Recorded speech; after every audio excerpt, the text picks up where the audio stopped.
आज पुलिस प्रशासन ने, आईजी ने, एसपी साहब ने हमारी मीटिंग बुलाई थी कि एक बार जो 302 वाले मुकदमे का मुद्दा है नारायणगढ़ का, जिसके लिए हमने 29 तारीख की महापंचायत रखी हुई है मोड़ा अनाज मंडी में, उसके लिए एक बार आप पूरी बात हमें बताएं, एक बार बैठ के एक बार बात कर लें। उसके लिए उन्होंने बुलाया था और उनका कहना ये था कि 29 तारीख बहुत नज़दीक आ गई है और तब तक इन्वेस्टिगेशन कंप्लीट नहीं हो सकती। उन्होंने कहा है कि 2 जगह पे हमने रिपोर्टें भेजी हुई हैं। एक तो हार्ट की रिपोर्ट भेजी हुई है खानपुर, वो इनका मेडिकल कॉलेज है वहाँ पे, और एक विसरे की रिपोर्ट भेजी हुई है, वो शायद मधुबन है। वो दोनों की रिपोर्ट 29 तारीख तक नहीं आ सकती और जब तक वो रिपोर्ट नहीं आएंगी तब तक हम अपनी इन्वेस्टिगेशन कंप्लीट नहीं कर सकते। तो उसके लिए इन्होंने समय मांगा था कि हम कुछ गलत नहीं करेंगे और किसी को हम तब तक गिरफ्तार नहीं करेंगे, लेकिन आप हमें टाइम दे दो इन्वेस्टिगेशन करने का, वहाँ से रिपोर्ट आ जाए उसके पहले हम कुछ कर नहीं सकते, हमारे हाथ बंधे हुए। तो उसके लिए इन्होंने टाइम मांगा था 1 महीने का। तो हमने इनको और क्योंकि थोड़ा सा टाइम उसके ज़्यादा अपनी मर्जी से दिया है, तो हमने 29 तारीख की जो हमारी महापंचायत थी उसको हमने पोस्टपोन कर दिया है और अगली महापंचायत आज ही तय कर दी है, वो है 10 दिसंबर। कहाँ पे की जाएगी? वहीं मोड़ा अनाज मंडी में की जाएगी। वही टाइम है, वही स्थान है। अगर 10 तारीख तक हमारा कुछ हल नहीं निकलता है तो हम एजिटेशन करेंगे। अगर तो तब तक मुकदमा रद्द हो जाता है, तब तक तो फिर तो कोई बात नहीं बचेगी करने वाली। अगर मुकदमा रद्द नहीं होता है, ये कहते हैं कि रिपोर्ट कुछ ऐसी आ गई है जिससे मुकदमा दर्ज रहेगा और अरेस्ट करना पड़ेगा, ये कुछ भी आती है, या तब तक ये कंप्लीट नहीं करते हैं, तो हमारे जो अगला आंदोलन है वो 10 तारीख को जो है वो मोड़ा अनाज मंडी में 10 दिसंबर को होगा। अगर रिपोर्ट हमने एक आदमी की ड्यूटी लगा दी है, वो हमारा आदमी जो है वो बीच में रहेगा और पूरी बात की जानकारी इनसे मिलता रहेगा। अगर इनको कुछ कागजों की जरूरत होगी वो ला के देगा।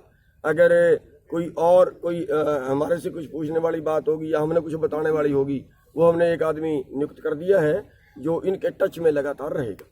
जो अगर किसानों पर कोई भी कार्रवाई होगी वो 5 तारीख की तो एज इट इज है। 5 तारीख का इस आंदोलन से संबंध नहीं है। वो रोड जाम होगा करनाल के अंदर, करनाल जिले में जो है रायपुर जटान जगह है नीलो खेड़ी के पास में, वहाँ पे रोड जाम होगा सुबह 10 बजे से शाम के 4 बजे तक। शाम के 4 बजे तक कि क्या कुछ रहा है?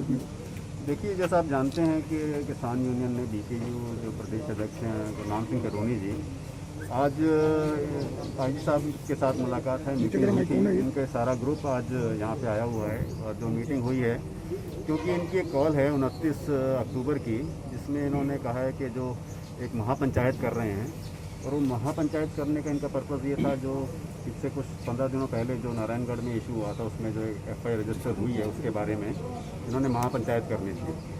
तो इसी बारे में बातचीत करने के लिए, ताकि लॉ एंड ऑर्डर बना रहे, किसी प्रकार कोई दुर्घटना ना हो, पीस और शांति बनी रहे ज़िले में, तो इसलिए हमने इनको यहाँ पे बुलाया था। आई साहब की अध्यक्षता में एक मीटिंग हुई है जिसमें गुरनाम सिंह करोनी जी अध्यक्ष जो हैं और उनके बाकी जो नेतागण हैं, लोकल नेता हैं और पुलिस अधिकारी हम यहाँ पे मौजूद हैं।